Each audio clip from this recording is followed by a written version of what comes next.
فستانه میشی خاکر به ناموس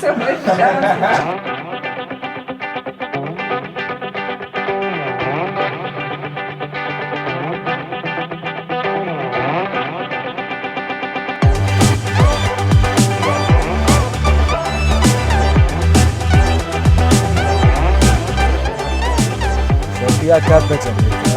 شوقيا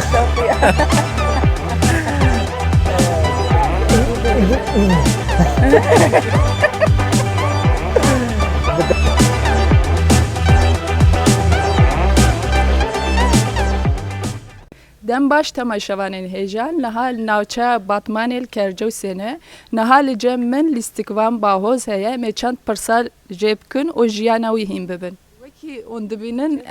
em niha li ber deriyê mala ku hûn pê hatine dinyayê em berê ne tu bi kurtasiyê dikarî behsa jiyana xwe bikî. Bahoz kî ye? باهۆز ساڵا 1994 li Gercewsê li vî xanî ji dayîk bûye. Yani ez li vê derê çêbûme zaroktiya me hemil va kûçeya li va skaka derbas bû. Heta nah salê xwe jî min li vê derê li mektebê Pola Duasiya jî min li vir xwend heta nah salê xwe. Piştî wê hingî xerab bûm hingî min xerabî dikirin min bela xwe li xelkê dixist. Çi dikir mesela? Min zarokê xelkê dixist û min camê wa dişkandin yek wez nikarbûme wa min çûk ji dûr ve kevir tavêjna îlakî min bela xwe li wa dixist. Piştî wê bavê min jî êdî îdare nekir haro digoz haro bi qehweyê çim lêstik bilêzim bi xelkê re şer dikim. Goz te dişêrim me Stenbolê ba birayê te. Ya İstanbul. Çend salî bûyî tu wê gavê? Wê gavê ez neh bûm deh bûm. 10 sal. Lêz dîsa her daîm diçûm dan İstanbulê sebram neda çikî civakam li wir tune bû hevalê me tune bûn û zimanekî biyanî bû ji min re yanî Tirkî nizam bala min nedikşan lê hevalê me derdora me hemû Tirk bûn. Min jî zimanê xwe hûn da dikir piştî ez hatime vir bi hevala re me rûniştin me çîk dikir pirtûkê Kurdî me dane xwendin. Gelkî kêfam dihat hevalê me zarok bûn yanî em biçûk bûn jî pirtûkê Kurdî me dixwendin. Ez jî çûme İstanbulê dîsa ser kurdîtî dewam kir. Bi rastî ev xanî gelek Çe xuşkûbirane? em heşt kes heşt xuşkûbirane pênc keçik sê korek. Ji xeynî te ê bi şano re alaqedar hene? Na ji xeynî me got bi hunerê re alaqedar tune dibin tune ne lê xuşka min ê duyem mamostetiya resmê amadekariya wê dikî ya wênesaziyê. Belê gel piranî we bi lîstika îşev naz dike lê em zanin û berê jî we şanogerî kiriye. Tu bikarî kurtasî basa şanogeriya xwe bikî? Ewil min li Qadîköy li Stenbolê bi Tirkî dest bi şanoyê kir min gelkî dixwaz goz me lîstikvanek lê min çend heyvas çûm ser dikê gava me tîrat tavêt me tin me dixwendin peyvên Tirkî Kurdî ji devê min derdiketin mamoste jî berda min gotin neeydî virî ez jî xeydîm xwe aciz kirim goya û çawa ez xweşik dilêzim ez lîstikvankî baş im zora min çû çûm goz çûme şano kedî min li wir jî Tirkî dest pê kir li wir jî mamoste berda min got çima bi Kurdî dipeyvî piştî wê hevalê min vîdeoke deno ji min re veştin Denîz Özer 5 milyarî hatibûne dizîn ez jî keniya em pê stran ser çêkir tiştê nemayê kir min jî min got ez jî vîdeokê jêr çêkim gava me vîdeo jêr çêkir min rê kir hingî hevalekî me hebû Nasir bi riya wî me vîdeo ji deno reşiye gelek kêfa deno ji vîdeoyê re hatibû di medyaya civakî de wî jî li ser rûpelê xwe belav kiribû piştî wê şîrovê got hatin peyamê got hatin gelkî xweşa min çûn yanî min got demekî lêgerîna min bersivik da min li wê lêgerîna min piştî wê di demeka Kurd de deno ew hatin Stenbolê lîstika we hebû şaştî min jî min got hanî hemwelatiyê min in ez herim belkî tiştek ji we lazim bî ez li vir dimênim ez vê derê zanim ez jî çûme bawa me erî wa kir li Eliyê Qulîsê min got çay bî av bî tiştekê got erî wa bikim got lîstikvanekî me kême dikarî bilêzî min got yanî rol ji mir bêjin got karibim zê bilêzim got ne tişkî zêde yanî hezrê 20 saniya ser dike me lê gavaz derket me sahnê dike em replîkê xwe avêtin reaksiyoneke hez zêde xweş mistanê buwa çepka buwa çîka ez gelkî çîk bûm hêstê min coş bûn min got naxwe ew lêgerîna min bi Kurdî ye مجي دفج اسطنبول بردا پشتیوا به هیوکی اجی هاتما باتمانی لباتمانی جی سالا 2014 2015 بدست بشانویا کردی کر به توفه نیزه که 4 سالا 5 سالا جی مل توف شانوی لیستکوانی کر پرورده بله زاروکتیا تل و کولانا درباس بیه تدکاری چیروکا که کوساد سری تد درباس بیه و ساکو مرف بکنینه هیه راستی همه چی رو کملو حنکی تده هنه لی یهری خوش از گواب چوب من دیسه ولو حواله خو حمد گان نهف هی جاجی مثلا ای روجی ام درونن جانا بهف حواله زاروکاتی بحثوار روجات کن محمد جوان نسر قالدرما که اجی تنش بیا بوم مجوار مساله حنکید گوتن و ام تکنیان پیکنوک مجوارد گوتن ام تکنیان وجا باوی مجی قیافش دور و دیت بولو کفایه هات بو هنی حوال حمل مد جوان فلان روكز هات ما خاني ما جي وكا قوم تبيني جي شخوا دقتا لقتا جير ودك كستيا صحنا جمره ما مستكي شانو يعني وروجه زانبم قو دلي بافيم دجي هستي هنا براستي قام بعسا شانو يجي بافي خوركير یک شقام لمداك وهر جوا ماكينه خو هر تاسيسات تشيك وروجتي فيرام اللي دلم دمام غوزي بيجم وسا يعني أوروج هما تينا بيرام يعني مولو هفال خود جوان دم جوارا مسألة دقوتن زاروكتيا محمل فادر در باس بو شخوا در كسكا كامني هاري مهم أفدر باستراتيجيك بوش بومن مزاروكات خست هم ازدرافيا مفر و جيرانا مجي خالتي كاحوري مرحبا اشترى خاتي مرحبا أهلا تشاويت باشي باشم اونج باشن باش الحمد لله جيراني ما يلي تشون جبر تشون جيراني ما دركتن بله باهو زاروکتیاوی ودیتیه براستی عنی کولانی دومانه تذکرینه که بعثا زاروکتیا باهوس بکی باهوزة بله باهوز أري والله زاروکتیاوی چاوا بو جاروكيا هم تتشبه يجيبوا له بو زن نسقری بو انجي خراب بو انجي زاروك دا زاروكي ما دهاد نفر الواد دا أصدقائي بيدا اچما ما من سربان سترانجي جوار ندقوتن عودت ايه شكاي باش واحد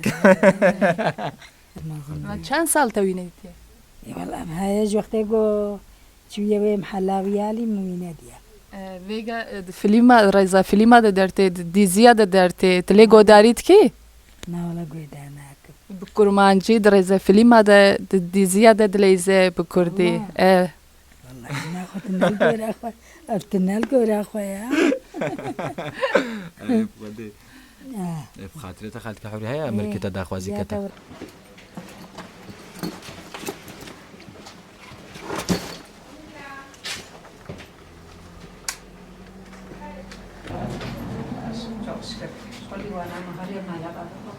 معقولة كشا ودين دوش ايه كفنن زانه راشتا كماتشي ليدا دا شغل دارك ليدا دارك السنة بداني نولوكر وامشي تكو خيدا ترقصي نوشي تشيروك تقوتن ونظام شي تقوتن وهاولو ودا بابي طيارة دفردجي بابي طيارة قوت او كركاتك ما من فستاني مجي خكر بينا مسوي خود كيلو حنكه أريلي حنك ذكر حنك ویگا شی فیلم هذا دلیزه تلی تماشات کی از اللي رعتم مع شاناكم على خلي سريبي كان يزيد شنو دا تشيك ما يونس اشتر فناكي نافناك هيك استوجي يونس ولا نافكي زي ما مؤمنة ربيج بشتر فاكي تكو جاني سالي القناة انترنت يا ما تنا معايا هاي يا تشاني. انت تامنينا لا تلفوني هاي لي يا تلفون ما أجد يا زين زاني أب تبكين زاني أدبيش أنت فكر وكا قديت خالتك فاطمة وكا دايكام دوا ويجي تشيرو كم قوتن خاني كي واي ديجي هابولو يدري كي كفنر بجامجي اودكا يخستبو چاي وجاغي ما زاروك بزورت برنور ما اورالتي جمدي چاي تشيت كر ما بزورت فروش تام بريواج وهادستان ویگا به چند سالی بود بيش دوازده هبو ميان جي تنابو نبش كايجي وسو girişimci yani رح كيمي ولا هبو جوی اینگه و کش بیه نخواه بله مجتدی گوت یا مدرش تدی در کم جوار مراده کنید گوت علی محمد السیره سارق مجوار گوت اوج دهتنا جانلی قنصر جانلی موزیک هنگی مع فرانتیا بیجانی لبیاره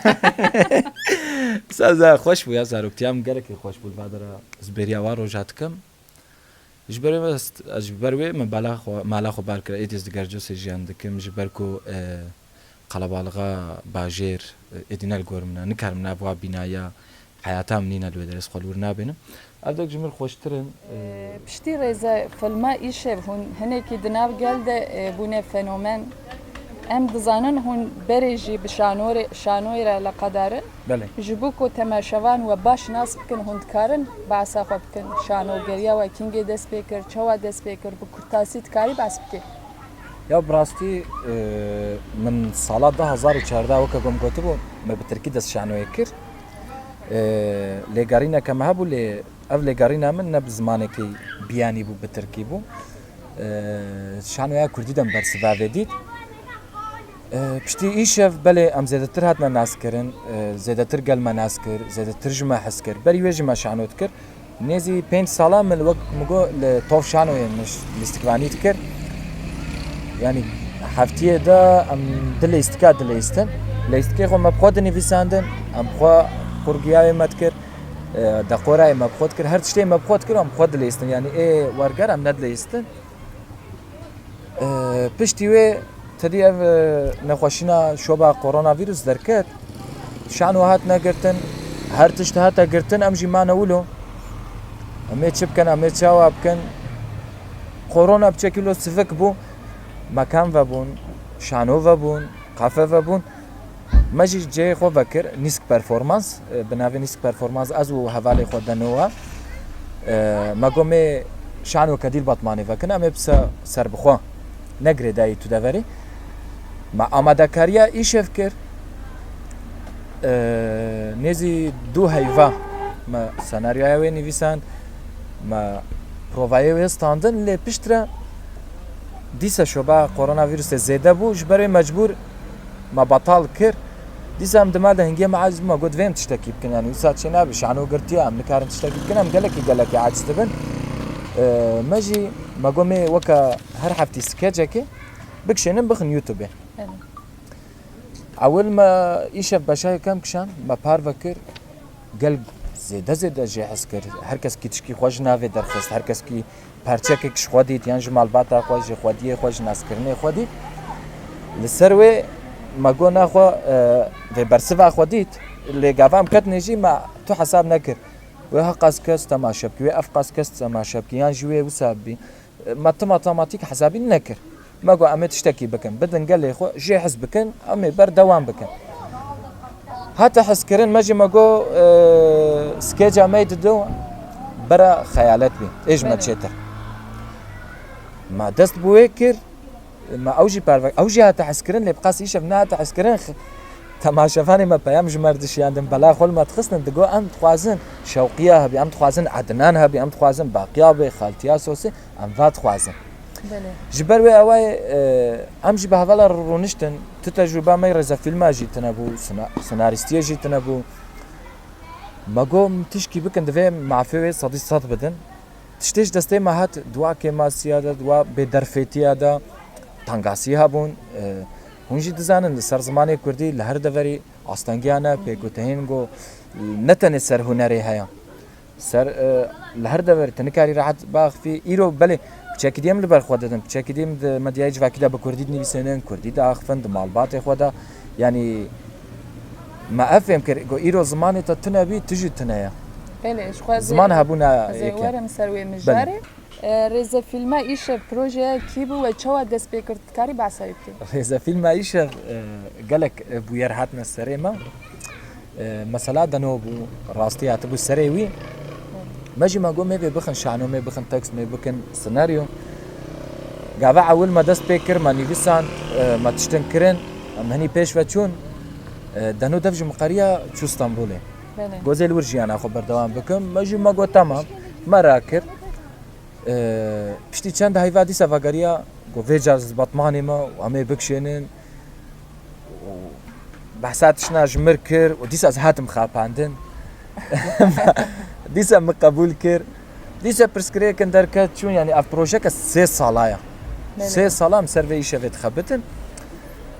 دیسا مال بر خدا ما تشتن کرن ما گم میچه بکن یعنی چه اوایی بیجی میچه بکن یعنی para ben her avayı me paraja bebenemiş dostu havala meş xodiya bixwazin em deym bikin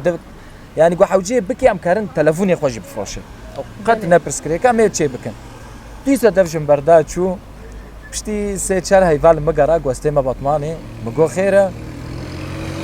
got proje nemî mezin hene me got hişarê ev proje naqetin were yani êdî axaftinê çê nebî divêm tiştekî bikişênin والله هاتا باطماني ام لهاف رونشتن ام اشتغلين ما سيناريو يا اخواني فيسان ما الاستكفاني اخوا جهندنا هاف برودكسيون اخوا ما جهندا هاف بشاي كم مثلا ما قمرة كري كربو قمرة يا تنبو ما قمرة كري كربو ساعتها تشبو خدي هات قمرة بر چند ساعه يعني چند ساعه ما بتليفونك شاندن اللي خوش بو برخدان كما هبو يعني علي ابوري ده پر زحمتك شانديه يو افراستيه كعرضنيغاريه ما لكردستان كاس تشتكي نادي تدبير تبخو بعفريني بله يعني ما جي تشي امكانيه ما تشي تشي دستي مات ما بقول لك دست بكر لهري ما اف كاري وندكن قالك زحمت زمان كردي زمان كي قد خكري تديتن لتبلي واتفا هم كاري كسر كفتيج دكن قال كي جوا حذكر دفي كاري ده زحمت هري مزن دور كيجا وارده وكشا بله زمانه ميرو قد خكرن هيكوتين عستنگين هري جودا سري هنا لي دفيت البرخو بدي ده هر مجارده عستنگيك دركت لما منت سكني ما تقوم تشي بكن قال جما حسكريا ايدي هيفيات تشتكي يا جما دوام برسوا که بدنی جغیوی جی حیایرو چه پروژه چه کشانه فیلما ریزا فیلما چه بیشم گلک تشت لعرنگاریا ما تبلی همه فروشنا گلیما به پری گلیما دفروشنا ایتیا ما گفت تشتکی کم بفروشنا گلی خودتنا ام دینداری وانا ام دینداری زمانی خوانا نرخی خوانا دوام تشتکی بکن یا هری زده مساج علیه الاستقبانی جنوا گلک مزحمتی کشان شخو شوقياجي وسوسيج جور دركت الزوار مهم جاريجي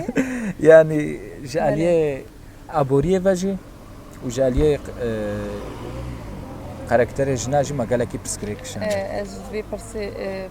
رولا شوقيه او سوسي پر هتا عجباندن وك ميرا كرت تبان تيبا ده تبان تيبا تشوا افراند اف رول جتره نگران هاتن براستي نوك ميرا كرت ام بيجن وك اكتوركي كرد از بيجم افكاري منا از جيانا خو ملسر كاري خو دمشينم يعني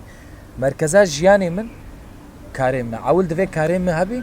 كاري خو باش بينمجي بشترا ايدي عبوريا و هفالتيا و جواتا هر تشتوي شغل دوراوي تجيها دفيت كاري خو ده سركفتي بي گرانبونا وی اول بساج مرهات ناف جواکی دب چکیلو بچاوا کی دل منیریا چاوات کفی رولجنا ای می بره تا بابو کلمه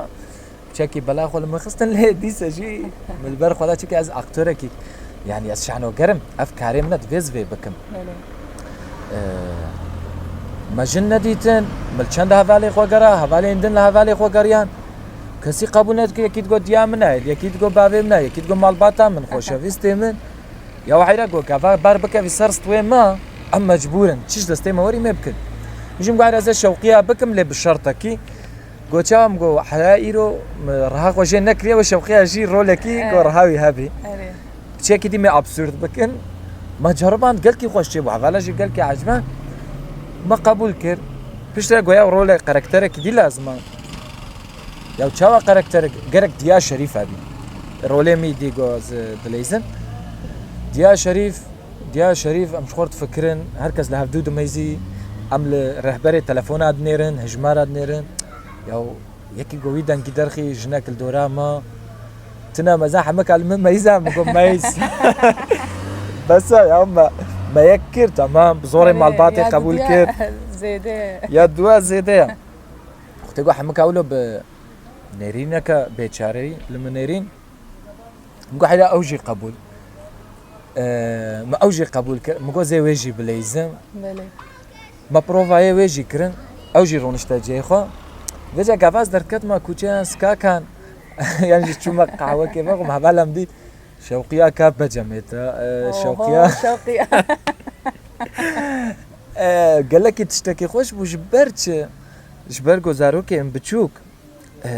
bi zimanê şewqiya diştexilîn oho şewqiya tu çi dikî şewqiya tu be قالك جي حسكر rast ولا شوقيا نوسا zêde jî hez kirin helbet di her malbatê de yeke wisa heye ya me herî gobala me kişand û ez pêkê xweş bûm zarokê biçûk bi Kurdî mirdaxivîn نوسا yani ev bûyerên girîngtira zarokê me êdî bi Kurdî naxivin dayîkê me bi Tirkî nizanin zarokê wan jî bi Kurdî nizanin ê biçûk ew jî bi Tirkî werdiştin wahînî Tirkî dikin ew Tirkiya nîvcoyî gonne ha bi rastî şopînerê me li diaspora jî hene li başûr jî hene Rojhilat jî hene Rojava jî ji xwe bakur em bêjin sedî not jî sedî sed jî yanî îro her Kurdek li ku hebî temaşe nekiribî jî pê hesaya çawa mesela gavaz çima civatekê behsa rêzefîlm dibît bêya ew rêzefîlmê îşeviye we ez dibê erê bêya ew li qusurê nenêre wallah me temaşe nekiriye ev kêmasîka me ye li her deverî heval replikê we dibêjin êdî mereqeke me ji çêbûye wextekî ku me dît yanî ne wextekî vela em ê jê re wext çê bikin em ê temaşe bikin ev jî zêde kêfxweşiyê didî min بله دمم پیش ده پروژه و اینو هنه تذکاری باسواد که bi rastî însanê Kurda gelê Kurd însanê rihe gava tikarekê bikî rihê wî karî çê nebî bingeha wê çê nebî karekî boş û beredayî ez dinêrim yanî tedî me got 3 sala projeke 3 sala bû piştî 3 sala me çêkir hingî rihê wê çêbû ji ber wê proje me hene rêzefîlm dibêjî hene lê zêde vêgem ser şanwê disekinin spoiler nadim em ez vê bêjim demeke nêz de şanwêya me îşev wê çêbî بله ji rê wê jî projena me dî hene bir ew jî mizgînî bin ji heveler yanî ji bo zimanê Kurdî çi divê ji bo civakê çi divê em ê bikin yanî pirsgirêk tune juya lîve me ber ser pişta xwe kiriye گله که ام سپاس کن بله ام هاتن داویه برنامه جبو تبلی بونا و ام گله که سپاس کن وک خاطی که سوسیت خوازی پیامه کی دیگه ez spas dikim û heya vir hatin ji bo kedawe jî spas dikim ji bo jiyan haber jî gelek spasî xwe dikim û wek xaltiya sosek wez peyamekê bidim daxwaziya min xwesteka min li ku dera welat li ku dera xerîbiyê hûn bijin bi zarokê xwe re Kurdî biaxivin Kurdî bidine temaşekirin Kurdî bidine xwendin ziman hebûna me ye got zimanê me tune bî em jî tune ne ve hezar salan ev şerê me ji bo zimanê me ji bo nasnama me ye her kes li gor xwe berxwedanekê dikî ji malbata jî ji dayîk û bavên nûjen jî nifşê nû jî xwesteka min ev e got li her derî bi zimanê xwe biaxivin dawiya ez dibêjim Kurdiya şeş çêtir ez Tirkiya baş spas dikim ji we گله که سپاس کن بله تماشاوانن هیجا ایران کرجوی سبون میوان باهوز بون باهوز جی منشکان مرا آخفی جبوی ام سپاسی خو اجرا دیار دکن حتی برنامه کادم ببینن خوشیه ده خاطره و serçalar